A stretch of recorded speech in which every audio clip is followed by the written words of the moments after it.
क्योंकि मैं commanding officer थी, बहुत सारी जगह का इनवाइट मिला हुआ था और मैं हर जगह गई। मैंने उनको बोला कि सुबह से मुझे टाइम नहीं मिला है, मैं एक बार वॉशरूम जाके आती हूँ। जैसे ही मैं वॉशरूम गई, मुझे पता चला कि मेरा वाटर बैग ब्रेक हो गया है। ये मेरा 8वां महीना था।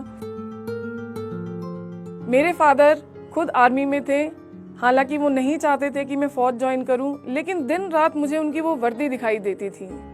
कहीं ना कहीं धीरे धीरे मुझे उस वर्दी से प्यार हो गया। उस वर्दी से इतना प्यार हो गया कि मैं अपनी ज़िंदगी बदलना चाहती थी और कुछ हो चाहे ना हो, मुझे वो वर्दी पहनने का एक जज्बा हो गया था। मैं पहुंची एयरफोर्स टेक्निकल कॉलेज 6 महीने एयरफोर्स एकेडमी में ट्रेनिंग करने के बाद। एकेडमी से जैसे ही हम पास आउट हुए, हमारी पहली पोस्टिंग आती है। हमसे पूछा गया कि क्या पोस्टिंग चाहिए। सब बहुत एक्साइटेड थे। पहले कुछ दिन तो बहुत मुश्किल हुई, बहुत फ्रस्ट्रेशन हुई कि ये क्या चल रहा है, ये कैसी फ़ौज है। करते करते 2 साल बीत गए। शिलोंग के बाद मैं गई बागडोगरा, जहाँ पे मुझे मेरे काम की वजह से बॉसेस ने डिसाइड किया कि मुझे एक छोटी यूनिट का कमांडिंग ऑफिसर बनाया जाए। जैसे ही मेरी स्क्वाड्रन लीडर की रैंक आई, मेरी प्रमोशन हुई, मुझे बताया गया कि अगले दिन आपको कमांडिंग ऑफिसर की कार्यभार संभालना है।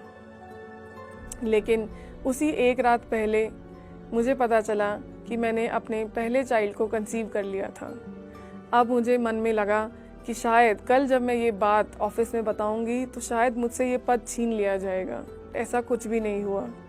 सर ने बोला कोई बात नहीं है दीप्ति, थोड़े से आपको फिजिकल इश्यूज आ सकते हैं, लेकिन मुझे पता है कि आप ये काम बहुत अच्छे से करेंगी, चलते जाइए। 8वां महीना जब मेरा ख़त्म होने वाला था, एक दिन सुबह स्टेशन में बहुत सारे फंक्शंस थे।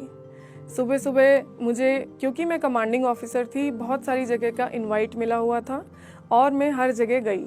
जैसे ही मैं ऑफिस गई, पूरी एक लाइन लगी हुई थी मेरी टीम के लोगों की, मेरे से डिसीजन लेने के लिए, साइन करवाने के लिए और बहुत सारे डिस्कशंस करने के लिए।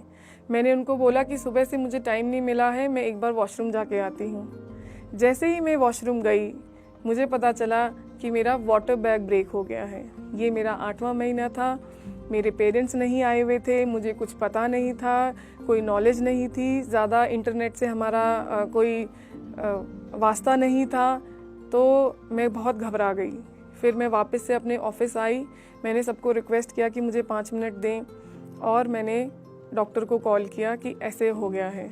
उन्होंने मुझे हॉस्पिटल में बुलाया, तो डॉक्टर ने मुझे चेक किया और कंफर्म किया कि वाटर बैग ब्रेक हो गया है और आपकी इमरजेंसी डिलीवरी करनी पड़ेगी। तो मुझे अलग से इंजेक्शन दिए गए, क्योंकि एक प्रीमेच्योर डिलीवरी थी। मैं 9th मंथ में अभी पहुंची नहीं थी, तो बच्चे के लंग्स के लिए, बच्चे की हेल्थ के लिए मुझे एक्स्ट्रा इंजेक्शंस दिए गए। मैंने वहाँ लेबर रूम में अपनी यूनिफॉर्म उतारी और ओटी के लिए तैयार हुई और डॉक्टर ने मुझसे पूछा कि क्या डर लग रहा है। मैंने बोला डर तो लग रहा है, लेकिन भरोसा है अपनी वर्दी पे। विदिन 2 आवर्स मुझे ऑपरेट किया गया and I was blessed with a baby girl. जब मैं ऑपरेशन थिएटर से बाहर आई तो मुझे बहुत रोना आया। मैं रोई।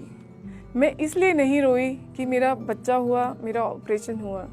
मैं इसलिए रोई, जब मैं ऑपरेशन थिएटर से निकली तो ऊपर से नीचे तक इतने ऑफिसर्स और लेडीज़ वहाँ खड़े थे मेरा साथ देने के लिए कि आपके पेरेंट्स भी अगर आपके पास नहीं है, ये आपकी फैमिली है।